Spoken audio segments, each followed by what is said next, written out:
Hello বন্ধুরা, তোমরা সবাই কেমন আছো? তো আজকে বিকেলে একটা রান্না নিয়ে চলে এসেছি, তোমাদের দেখাই চলো। এটা আমি প্রথম যখন যেদিন ভিডিও শুরু করি তো এই রান্নাটা করেছিলাম, আজকেও করছি সেই রান্নাটাই। তো চলো দেখাই। এটাতে আছে অল্প একটু আলু দিয়েছি আর মুগ আর মসুর ডাল সেদ্ধ করেছি, একটু নুন মিষ্টি দিয়েছি, দিয়ে এটা চাল গুঁড়ির সাথে মেখেছি। এই দেখো, যেমন রুটির ডোটা হয় না সেই রকম ধারা। এই যে লেচি কাটছি, এবার এগুলো পিঠের আকারে বানিয়ে নেব। তো এই দেখো, এটা হচ্ছে ক্ষীর, আর এই যে এরকম লেচি করে নিচ্ছি।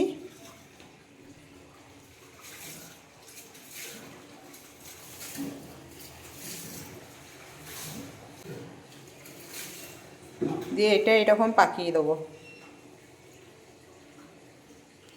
আমি জাস্ট বাঁ হাতে করে ভিডিওটা করছি বলে এক হাতে দেখাচ্ছি।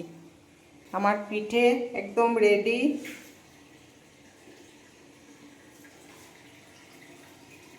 কড়াইয়ে তেল চাপিয়ে দিয়েছি। এই দেখো বন্ধুরা, ভাজা মুগ পুলি একদম রেডি আমার। তোমরা দেখে বলবে কেমন হয়েছে। যদি ভালো লাগে তাহলে প্লিজ লাইক কমেন্ট দিয়ে আমার চ্যানেলটাকে সাবস্ক্রাইব করে দেবে। টাটা।